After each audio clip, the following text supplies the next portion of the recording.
Thank you for having me. Let's begin with your view on the state of primary health care in Nigeria today. Right, I think I share exactly the same views like millions of Nigerians that we're not where we need to be when it comes to the delivery of primary health care. When this government came in 2015, Mr. President raised an alarm and said he was not satisfied with the state of primary health care. And he made it very clear that irrespective of where people live in Nigeria, they should have the same quality of primary health care. That is not where, that is where what we're trying to achieve. The Honorable Minister of Health then went ahead and said, in terms of strategy, let's have at least one functional primary health care facility in each of the almost 10,000 wards in Nigeria. So the state of primary health care in Nigeria did not start in 2015 in terms of the deplorable state of some of the primary health care centers. It's something that's been there for several decades. The rot has been there. But with this administration, government made it very clear that it was not acceptable that Nigerians continue to die from preventable diseases in our communities. And that is why we've stepped it up and say enough of the rhetoric, enough of so many years of saying primary health care is not where it needs to be, we're not getting good quality health care. Now let's do something about it. And because we've raised the conversation in the media, because we've talked about the unacceptable state of primary health care, people are paying attention. And we are doing everything possible to ensure that gradually, in the course of the next 2 years, we're able to try and improve the status of primary health care in Nigeria. Okay, so moving away from the rhetorics, like you said, the president did rightly take that step in the beginning of the year, in January to be precise, and he talked about revitalizing primary health care centers, more specifically getting 10,000 functional. What is the state of that promise? So this is like a 2-year plan. First, we've started with, hey, let's make sure that in every senatorial district, at least there's one primary healthcare center that has the right complement when it comes to infrastructure, when it comes to the human resources, when it comes to the drugs, when it comes to all the commodities that are required. So wherever you are in that senatorial district, right, you can move to one functional primary healthcare center that we have certified as being of good enough quality for Nigerians. And after that, we've now moved on to not just one senatorial district. We're now looking at one local government. In each local government, at least let's have one functional primary healthcare center.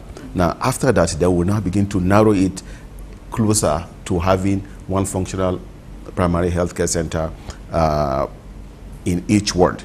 So with the one primary healthcare center in each senatorial district, that brought it to 110. So 109 plus 1 in Niger State that was focused on due to the outbreak of Lassa fever. We've been able to renovate in terms of the infrastructure up to 55. A further 40 are almost completed. So bringing it closer to 95, right? So close to 95 out of 110 primary healthcare centers. So we've not stopped. The work is continuing. And in 2018, we've also made provision for further renovation of primary healthcare centers. So are you saying that at the end of this year, how many would you have, would you say is now functional? So at the end of this year, well, we're already at the end of the year, right? So it's at the end of 2017, 95 primary healthcare centers will be functional in terms of having the right types of renovated infrastructure, the right types of human resources, and the commodities, medicines that are required. Again, all of this is the type of support that the federal government is giving to what is really within the ambit of the local government and the state primary healthcare development agencies. So primary healthcare really is within the purview of the states and the local government areas. So it is not just the federal government that's going to make 10,000 primary healthcare centers functional in each ward. It has to be a collaboration between the federal government, the state government, local government, and even our development partners. So we also have our development partners that are also renovating so many of the primary healthcare facilities. Okay, let's take a look at some data that we have, we understand that about 91 contracts, were actually awarded between 2014 2015 and of course, you might correct this. Some of the projects, cost about 22 million to erect PHCs, but when we go to states like Niger or Benue, and even the FCT, we see uncompleted projects here and there. What exactly is going on? Again, this is part of the challenge that we face, right? Too many uncompleted primary healthcare centers littered across the landscape in Nigeria. So what government is doing, what we're doing at the National Primary Healthcare Development Agency, is to actually look at what the data is showing us. We've collected all the information since 2001 of all the uncompleted primary healthcare centers. How many? So right now we're looking at close to 1,000 of them all across Nigeria, based on the information that we have, which at different stages of completion. The highest being in which state? Off the top of my head, I cannot remember which state has the largest number of primary healthcare center that is uncompleted. But what we're doing is to go back to the National Assembly and say, here we are, close to 1,000 primary healthcare centers across the land that have not been completed. We now need to put a pause on trying to construct new primary healthcare centers where we've not fixed these uncompleted ones, right? And then why are they uncompleted? Is it because the funds lapsed at the end of the financial year? Or is it actually because the contractors took the money and never completed the job, right? And in which case, they have to be held accountable, right? So we're going to go to the National Assembly and say, what are we going to do about this, right? We have to fix this. So enough of year in, year out funds being allocated for primary healthcare centers when we have so many of them that actually need a little bit more for them to be completed.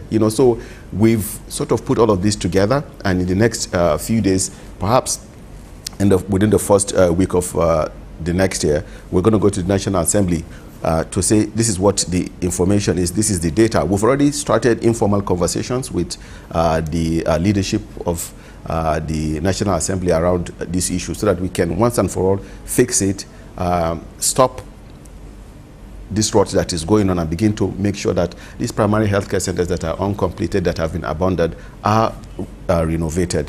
Well, how come this is coming about almost 12 months after the president made that critical promise?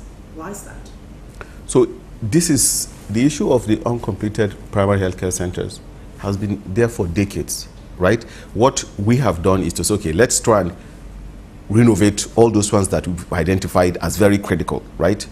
But apart from all this that we've identified as very critical that we need to renovate, ensure that they have the right kinds of manpower, what has happened?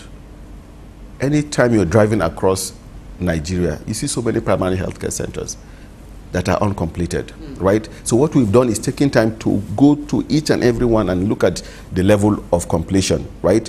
And we have now put everything, we've aggregated everything into a database so that when we go to the National Assembly, when we meet with all stakeholders, we have our facts. It's going to take time for you to get the right kind of information. How much money has been paid for the uncompleted primary healthcare center? Who is the contractor that was supposed to finish it? All of that was done in a painstaking way. For the very first time in the agency, we now have this data, and we're going to try and ensure that we reverse the clock, and instead of building new primary healthcare centers, fix these old uncompleted ones, and then we see where we can go from there. What are you doing about manpower, which is still a critical challenge? So when we talk about renovation, when we talk about revitalization of primary healthcare centers, right, as espoused by the Honorable Minister of Health, it's not just about the infrastructure. It's also about getting the right kind of manpower.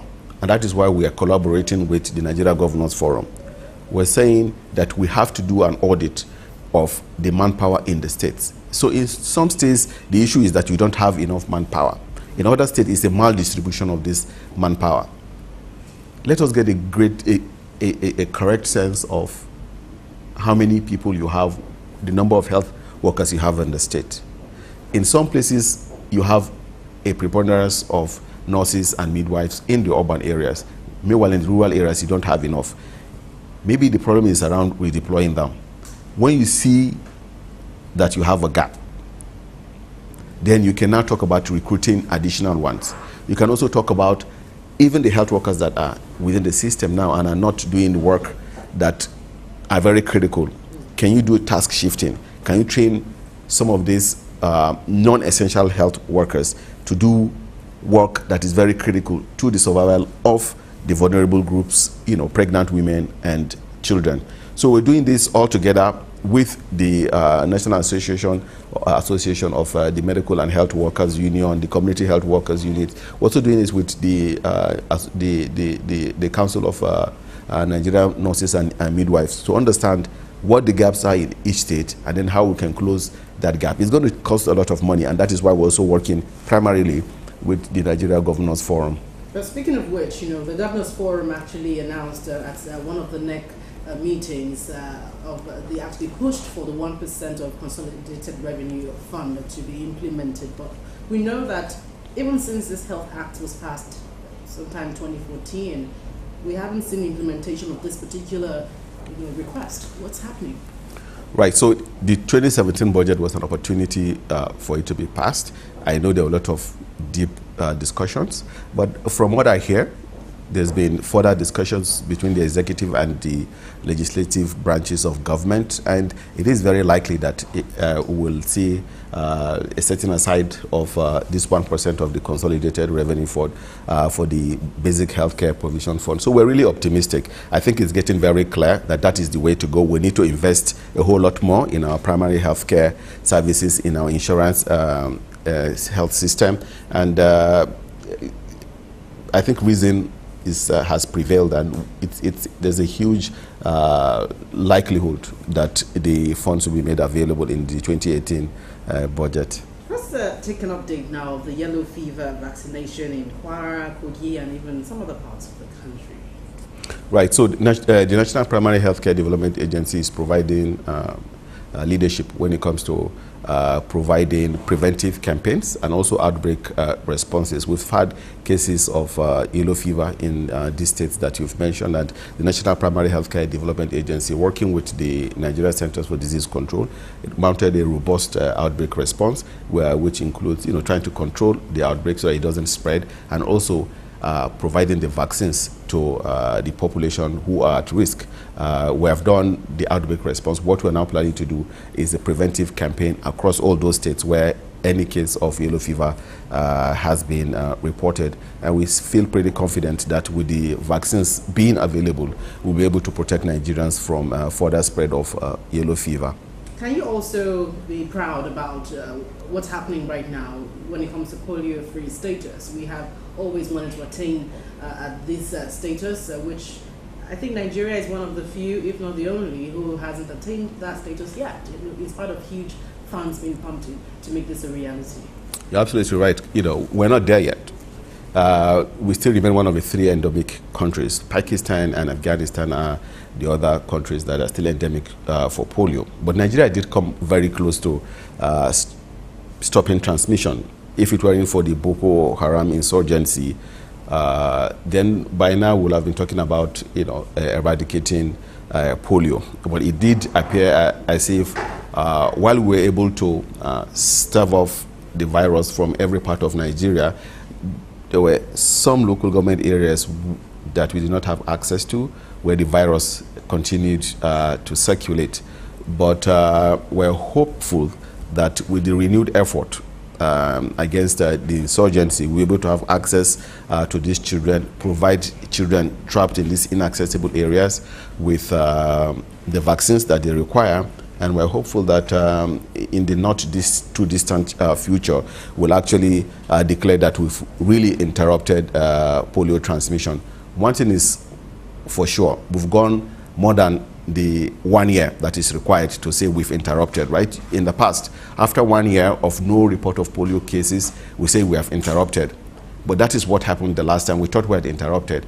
So now we're not rolling out the drums and saying that we have interrupted. We want to be sure we have access to all kids in inaccessible areas, including the Lake Chad Basin. Once we've been able to access the islands in the Lake Chad Basin and we find that there's no wild polio virus transmission, then we can tell Nigerians, yes, we've interrupted for sure. Now we can now begin the countdown to polio-free status in Nigeria and actually in Africa.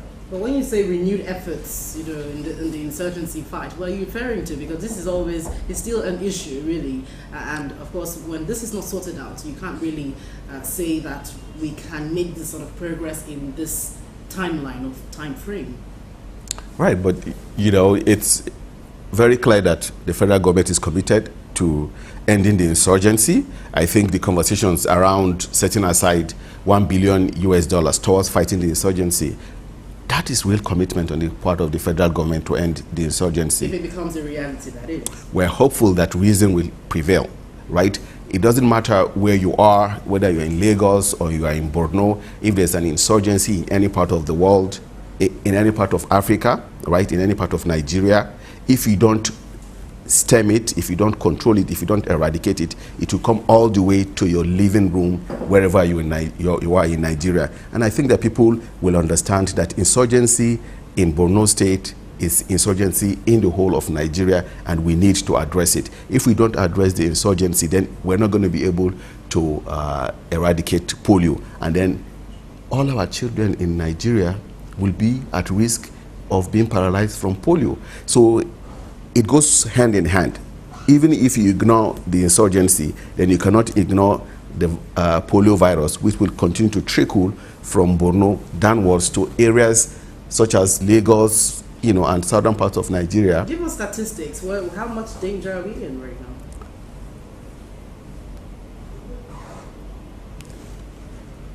Right now, I would not call it danger. I will just say we are at risk if we don't reach kids in inaccessible areas. The risk of polio transmission remains. So our best bet is to have access to these children, provide them with the vaccines that will protect them against the polio virus. Otherwise, you might find a situation whereby these polio viruses will seep to communities that really have been polio-free for several years. So the risk is there. The risk hasn't ended. So it does help for us to understand that we do need to stamp out the insurgency for us to be successful with polio eradication. And this is why, apart from the campaigns that we have for polio against the polio virus, we also have to strengthen routine immunization. The recent mixed NICS result, I'm sure that you've seen it, is a clear indication that we're not doing enough when it comes to routine immunization. But again, this is not a problem that started 2 years ago with this government. This is a problem that has been there for several years. But this is an administration that has come up and say, enough of the rhetoric, enough of the falsifying of data, telling Nigerians that our routine immunization is very good. It hasn't been good. And this is the first time that we're owning up at the Federal Ministry of Health and say, look, we're not doing a good job.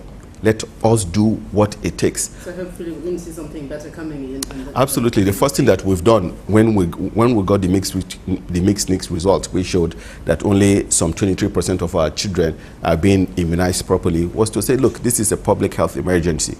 And we set up the National Emergency Routine Immunization Coordinating Center right here at NPHCDA to coordinate and improve the implementation of routine immunization activities, right?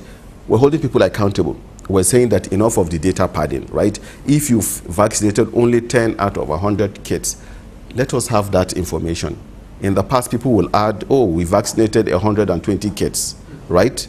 When in actual fact, maybe they vaccinated only 20 kids. We're saying that we want to see the correct data. We want to see the truth, right? And if you falsify data, you're going to be fired.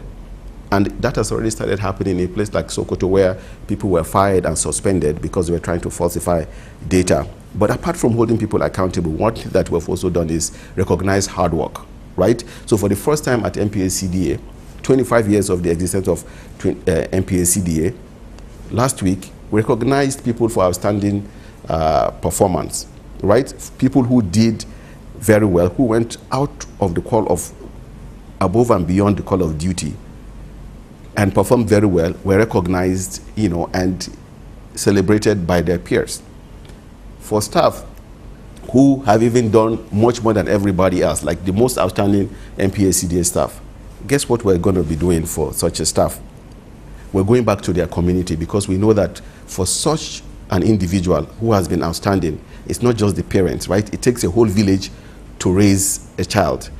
So we're going back to that person's village, and we're saying, thank you very much for raising such an outstanding individual who's given so much for Nigerians, right? So what can we do at MPACD? What can we do to show our appreciation for what this staff is doing? Do you want us to give a medical mission, treat people for free? Do you want us to do environmental sanitation? So yes, we're going to be holding people accountable for doing their job, but we're also going to be recognizing outstanding performance. So hopefully this will bring the much needed change to the system. We'll have to end at this point. Thank you very much, Dr. Faisal Shuaib, for coming on the program. Thank you very much. My pleasure.